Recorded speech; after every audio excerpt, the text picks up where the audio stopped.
Hi, welcome to Municon 2021. My name is Trey George. I'm with the City of Spokane, and I'll be moderating today for Aaron Hussman and his presentation, Reducing Unscooped Pet Waste by 80%. And with that, I'll kick it over to Aaron. Awesome. Thanks, Trey. Hello, everyone. Great to virtually have you all here. Thank you so much for joining this presentation. My name is Aaron Hussman. I am an education and outreach specialist with the City of Kirkland's Stormwater and Surface Water Division. Really excited to speak with you all today about how to reduce unscooped pet waste in your local parks by up to 80%. First, I really want to thank the King Conservation District who provided funding for the initial pilot of this program in 2019. And I also want to get out of the way that we are going to talk about dog poop today. So I hope we're all comfortable with learning about dog poop. And I'll be using the term pet waste, dog poop interchangeably throughout the presentation. Before we kick it off, I want to introduce you all to my dog. This is Betty. She is 110 pounds of white fluff. She's the reason that I can never wear black clothing again. And she is a dog poop generating machine. Today is also Betty's second birthday, so we're excited to celebrate with her today. Betty is definitely one of the reasons why I care about this topic so much. It's important to me as a dog dad to pick up after Betty, not only to keep our neighborhood and our parks clean, but also to help protect other dogs from the diseases that are potentially in dog waste. And it's important to me that other people pick up so that Betty can stay healthy as well. So it's kind of my personal reason why I care about this issue, and we do our fair share of scooping for Betty. One of the things that Betty wants you all to know, kind of the key message Betty wants you to take away from today, is that reducing unscooped dog waste in parks is simple, affordable, and can be long lasting. So that's the key message we want you to take away today.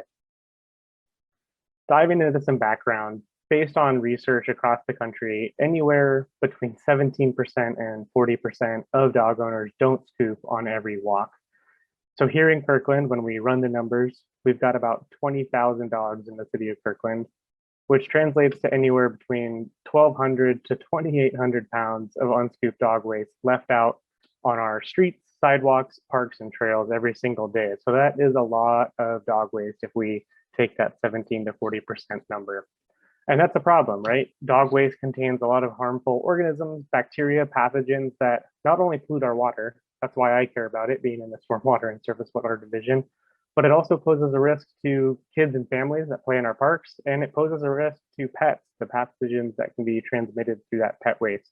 So it's really important that we educate our residents on why it's important to pick up that waste and do everything that we can to get it up off the ground, into a bag, and into a trash can. So for this campaign that we first started in 2019, we had a few kind of distinct goals. Our first goal was to evaluate the impact of dog waste bacteria on water quality. There are definitely studies out there that show that dog poop bacteria gets into water, that it is a problem, but surprisingly, there's actually pretty sparse amount of studies in the Pacific Northwest and definitely none specific to Kirkland. So we wanted to have some locally relevant data that shows if dog poop is a problem in our streams. So that was one of our main goals. Our second obvious goal with the outreach campaign was to conduct targeted education and outreach to change scooping behavior. We wanted to influence people to scoop more. And then we wanted to pair those two goals to find out whether those outreach efforts led to any measurable changes in the water quality in our study park. So for our 2019 program, we chose two study parks, and this graphic is courtesy of the Seattle Times, but we selected Juanita Beach Park right on the waterfront and Hazen Hills Park tucked a little bit more up into one of our residential neighborhoods. Both of these parks were chosen because they see very high use and have also more or less become unofficial dog parks. They're not official dog parks, but there is heavy dog usage. So they were kind of perfect study candidates. Our study kind of revolved around a few main objectives.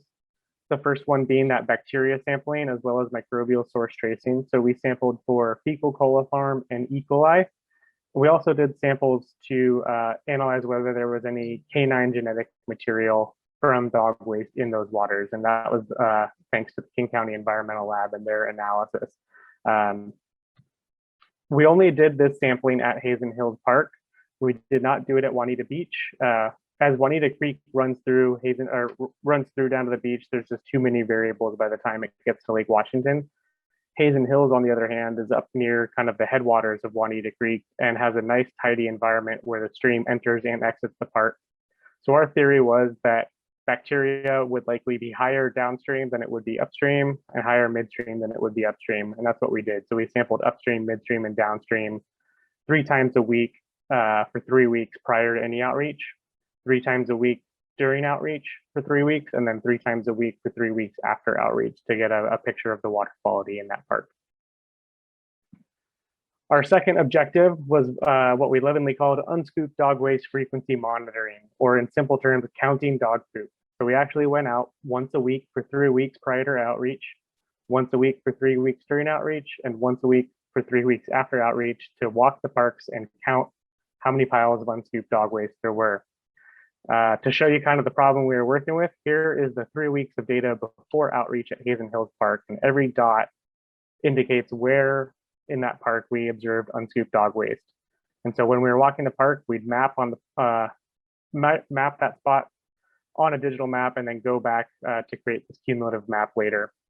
It's worth noting that we did not pick up the dog waste. We didn't want to skew any water quality results, and we also at City of Kirkland didn't want to send a message to residents that the city is here to pick up after you. We really want to encourage people to take responsibility for their own pet waste. But this was the data at Hazen Hills Park in the 3 weeks pre-outreach. Juanita Beach Park, we separated into 2 different areas because it's such a large park. So this was the north side of Juanita Beach Park, which is definitely an unofficial dog off-leash area. This was the 3 weeks prior to outreach. And then this was the south part of Juanita Beach Park along the waterfront 3 weeks prior to outreach. And you can see in the kind of bottom left of that map, this polygon area is kind of the unofficial let your dog into the water off leash area.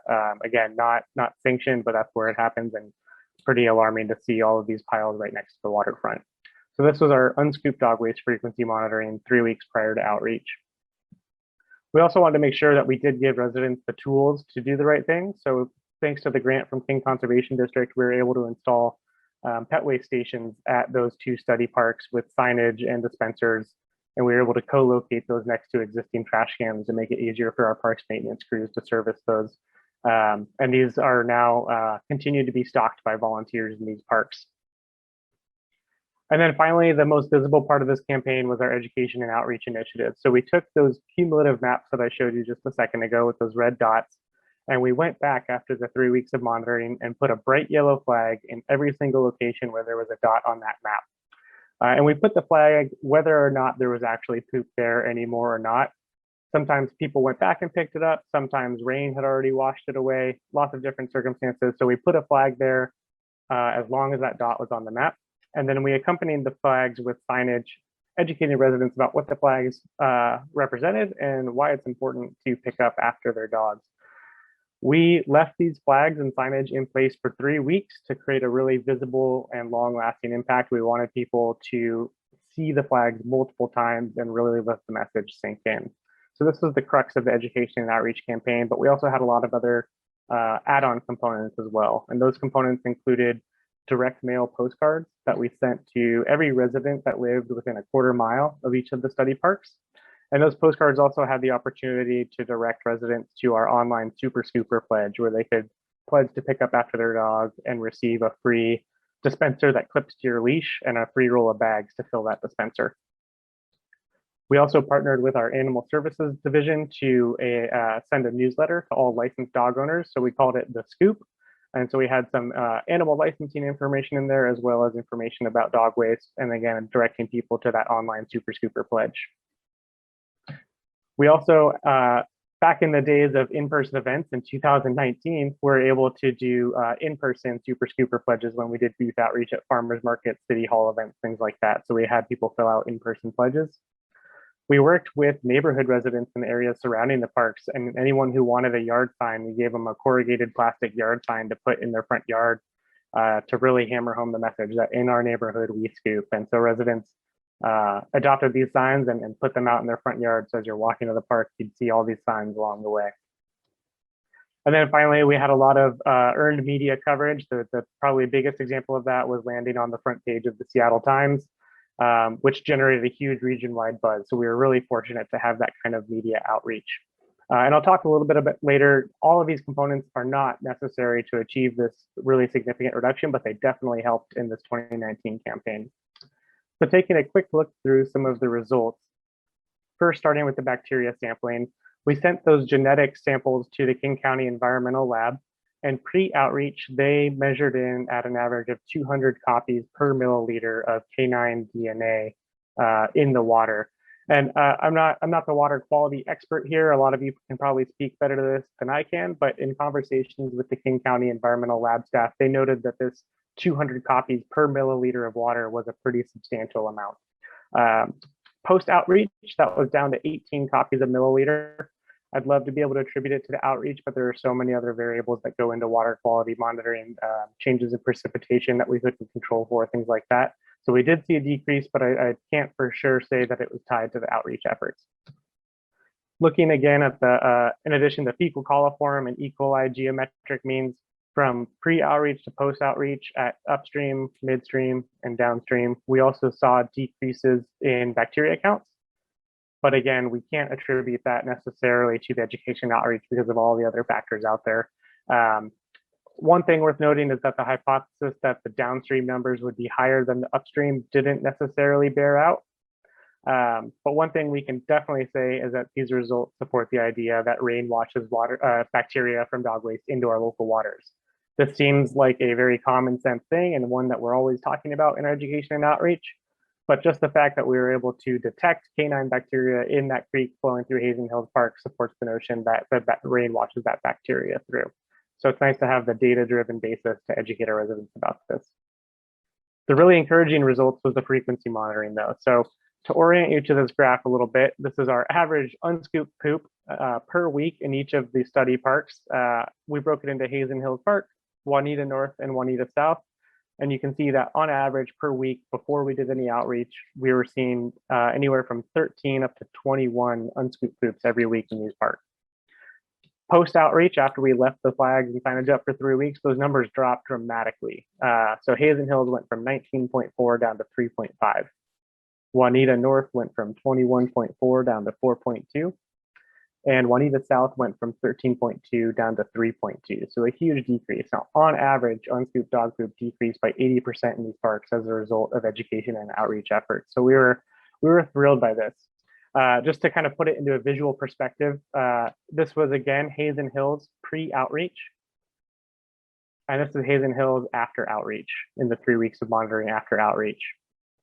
So again, this is Hazen Hills pre-outreach and Hazen Hills after outreach. This is Juanita Beach North, the kind of main off-leash dog area, pre-outreach and post-outreach. And again, pre-outreach and post-outreach. And then along the waterfront, this was pre-outreach and then post-outreach. So really visual impact as well in terms of how big of a reduction we had in unscooped pet waste. We were really excited to see that. The pet waste stations, we distributed 30,000 bags in those stations, which when you run the numbers, those 30,000 bags means that those helped remove 11,250 pounds of dog waste from the park. And we continue to stock those bags today. The results of our education outreach were definitely a huge hit. That was probably the biggest success in addition to the decrease. We had a lot of success in the Super Scooper pledges. So we had 425 people either fill out the in-person or online Super Scooper pledges. We blew through all of our incentive supplies. We only ordered 350 of the on-leash clip dispensers. We didn't think we would get that many people filling out the Super Scooper pledge. So we blew through all of those. So, and in addition, distributed another close to 12,000 bags. A few weeks later, we surveyed participants who took the Super Super pledge, and 94% of those pledge participants reported picking up after their dog on every walk. So definitely an improvement from that 17 to 40% not scooping based on the research nationwide. As far as the rest of our outreach components, we delivered more than 13,000 pieces of direct mail and emails to local residents. Thanks to our Seattle Times coverage, as well as coverage by King 5 and NPR and a lot of other media outlets, we estimate that we reached about 305,000 Puget Sound wide residents through news media. And our social media posts had more than 35,000 reach and interactions. From that was our 2019 campaign. We didn't want that to be a one and done. We wanted to continue to monitor the parks as well as identify hotspots. So we recruited volunteers. We couldn't do this all in-house with our staff time. So we recruited volunteers to continue to monitor the parks to identify hotspots. After about 6 months, we saw the numbers at Juanita creep back up to about pre-outreach efforts. So I think we got about a 6-month behavior change out of that. Which was pretty good for a pretty low effort campaign. And thanks to our volunteers and park staff, we identified a new park where the numbers were actually double what we even saw at Juanita Beach Park. And that is where I'd like to introduce you to Peter Kirk Park, downtown Kirkland. This one, in the 3 weeks of pre-outreach monitoring just this year in January 2021, we were counting about 45.3 unscooped poops per week. This was a particularly disturbing area. It's a very heavily used park. Lots of families and kids use the play structures, lots of people using the basketball courts and the skate park. There's also a lot of surface water drainage on this park. There are drains all over this field that drain right to Lake Washington, less than a quarter mile away. So it's a big incentive for us to implement the campaign here. And we received emails from the Parks Department asking if we could bring back the yellow flags here. All the while, our volunteer at Juanita Beach continued to count, and we were counting again about a 25.1 unscooped poops per week at Juanita Beach Park. So right back to those pre-outreach levels from 2019. So all of that led to the return of the flags. So we did the 3 weeks of pre-outreach monitoring, left the flags and signage in place for 3 weeks, and then continued to do 3 weeks of post-outreach monitoring. And we're right at the end of that post-outreach monitoring. So I'm happy to share those results now because it's kind of fresh off the presses.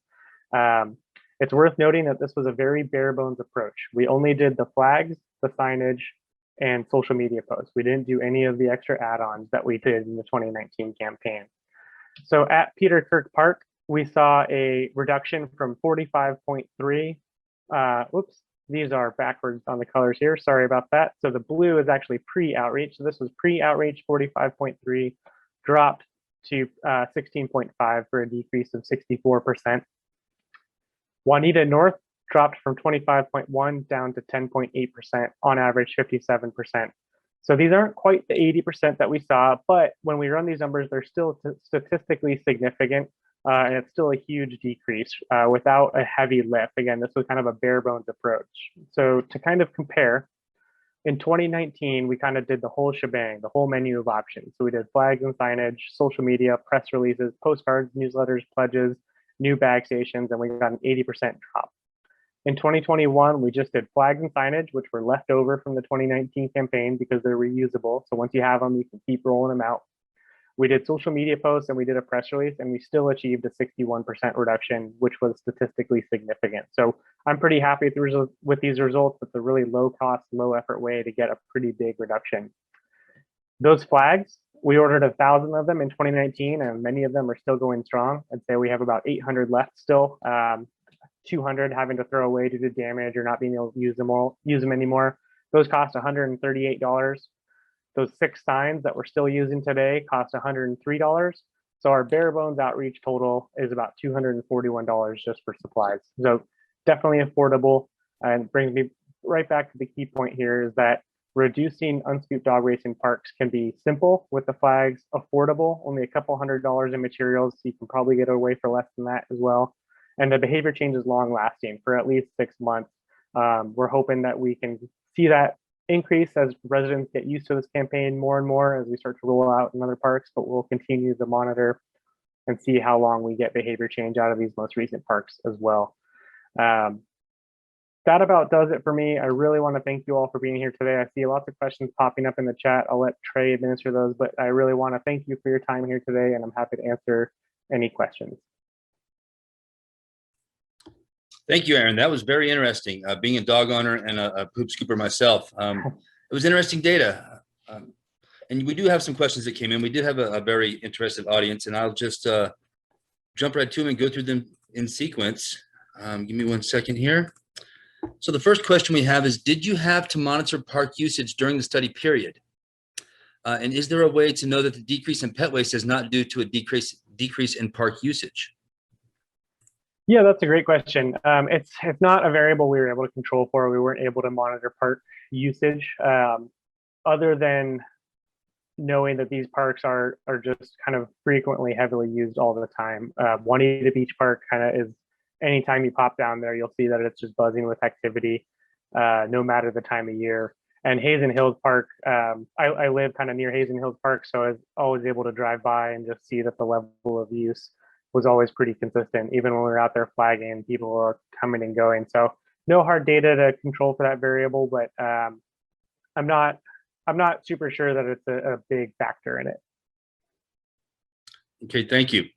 Our second question is, can you share the source for the 17 to 40% scooping rate nationally?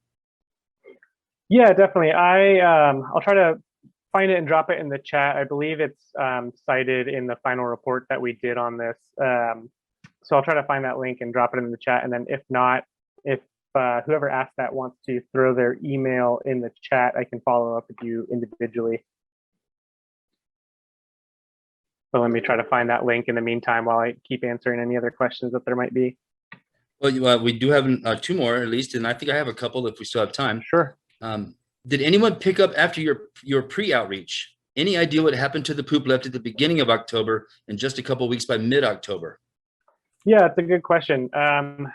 In our experience, walking the parks in that first 2019 campaign, you kind of get a sense, it's kind of gross, but you kind of get a sense for the same poops. You know which ones were in the same area or not. Especially when we run this campaign in the fall. Unfortunately, a lot of it gets washed away by rainfall. Some of it, we're in contact with our parks crews, and so the parks crew would let us know when they're out mowing. And unfortunately, when they go out and mow, that pretty much obliterates and disperses whatever was there. So kind of was a blank slate when we were counting there. But because we were out there every week, it was, if you're the one doing the counting, it becomes pretty easy, pretty quickly to distinguish which poops were there last week based on the map that you had and based on your personal experience being in that park. Yes, you kind of become an expert more so than you were when you started. Unfortunately, yeah. This next one comes from Skagit Valley. It's a kind of a rural versus urban question, I believe. It says, I was interested to see that the numbers of copies of dog DNA were higher coming into the park than leaving. And in summary, it says, we see that a lot of poo is coming from yards. Yards need to be picked up and be a bigger focus. Is that the true where you're at? Yeah, that's a tough part. And I guess just to clarify, the number of the genetic copies was lower post outreach. So it wasn't entering the park or leaving the park. It was just because the genetic tests were so expensive, we only sampled at the exit of the park for the genetic material. But there were lower numbers outreach. But to get to your point of scooping in yards, yeah, definitely a big component as well. It's one that we have a little less control over. So I think we, for this program, wanted to take the kind of low-hanging fruit of our parks. One that kind of has a lot of co-benefits in terms of making them more usable for families and for kids, and kind of have a broader visual impact. But it's on our minds of how to deal with it in neighborhoods and how to deal with it in yards. And it's not one that I necessarily have an easy answer for at this time. Well, and perhaps, the message that you're sending at the parks will, go back home. Yeah, absolutely. Thanks, Trey. And so just reading here, we have plenty of questions and we still have plenty of time. So this is great. It says, this is awesome, Aaron. Did you target all known dog owners in the city or in specific areas? And how did you compile your mailing list? Yeah, so we targeted, first we targeted everyone that lived within a quarter mile of the parks, whether they were dog owners or not. But both the Juanita Beach Park in particular has a lot of multifamily around it that have a lot of apartment dogs, essentially. And then as far as the dog owners, yeah, we were only able to mail to anyone who had a dog license for the city of Kirkland. So we were able to work with our animal services team to pull a mailing list for everyone who had a dog license. That doesn't reach all dog owners. As we know, people don't necessarily license their pets. We have about 6,000 to 7,000 licensed dogs in the city of Kirkland, but based on ownership statistics from the American Veterinary Association, we know that there's probably closer to 20,000 dogs just based on per household dog ownership. So we weren't able to reach all dog owners, but we sent a mailer to the 6,000 to 7,000 licensed dog owners. And that was pulling that list from our animal services pet licensing data. This next question, I believe you've answered, but let me ask you just to be thorough. If poop wasn't picked up during the count, how do you know it wasn't the same poop when you did the count again? Is that due to your expertise, your visual identification expertise? Yeah, exactly. That was on the visiting the park every single week. You kind of get the sense for, oh, this one was here last week, or this was a new one. I haven't seen one in this spot before. So we're kind of able to use your kind of best judgment to determine whether it was a previous poop or not. Thank you. I had this question also, so I'm glad it popped up on the chat. Are you able to quantify labor hours for both staff and volunteers? Because you did speak to the costs of materials and outreach materials, but what about salaries and hourly wages? Yeah, definitely. And I'll speak to the most recent one, the 2021 version that we did to show really like the bare bones approach. So managing the volunteers, our volunteers, we have volunteers in 6 parks right now, and they each spend probably about an hour a week. So you're getting about 6 hours a week of volunteer time out of that. When they send me that data, it takes me 10 minutes a week to log it and put it in and thank them for sending that. So, staff time of 10 minutes a week for that. When it comes time to actually roll out the flags and the signage, I'd say it takes me, I'm the one that goes out and places the flags and puts together the map. So that's maybe when you actually roll out the campaign, you're looking at 5 to 10 hours of staff time, if that. I would say from January and February, when this campaign was rolling, staff time wise, it took me like less than 10% of my overall staff time on top of all my other duties. Pun not intended there. Okay, and the next one here is any ideas on getting sustained behavior change, permanent signage or something like that, or will the flags just need to come out every 6 months on a recurring basis? Yeah, that's a good question. I don't have any great ideas on permanent behavior or longer lasting behavior change at this point. I think there was a lot of factors that led to that 6-month increase that when we started to see it tick back up again was kind of right around the shutdown time. So I think people were now all of a sudden home with their dogs. So there's kind of that big variable thrown in there that we have no way to really control for. I think as residents start to get used to it, hopefully that behavior change, as this campaign keeps rolling out in different parks, that behavior change will start to stick in. But at this point, it's just continuing to count and get that data to see whether we are getting long-term behavior change and starting to do little tweaks and see what works.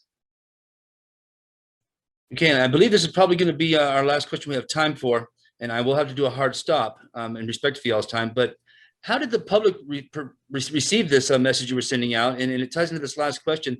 How often do you remove the flags? And it seems like it might be frustrating for a park goer to see flags there all the time. Yeah, that's a great question. I'd say the overall response from the public was definitely positive, but as we all know, working in local government, not everyone's happy all the time, and that's okay. We left the flags up for about 3 weeks. That was partly to allow for our parks crews to be able to mow the grass, and also so it's not a huge intrusion to people's daily park life. So 3 weeks was kind of the max. We definitely received comments that, well, now my dog can't run around because I'm afraid that he's gonna trip and hurt himself on one of the flags. And our response to that was that's not an off-leash park, so your dog shouldn't be running freely anyway. But the flags are also very bendy. We never had any actual issues with it. There was one time at Juanita Beach Park where people did kind of pull up all the flags and kind of create a dog run area. We just put the flags right back, and they were only up for about 3 weeks. And I'd say the 1 to 3 complaints that we got were vastly outnumbered by the number of praise that we got from local residents for doing something about it. So no one's ever going to be fully happy, but I think the benefits outweighed the risks on this one. Okay, well, Aaron, thank you very much. This was very interesting. I appreciate you putting this together and having the time to talk with us, of course. I learned quite a bit, and I believe everyone else did probably enjoyed it as well. Thank you all for attending this session, and we'll see you at the other sessions. Thanks, everyone.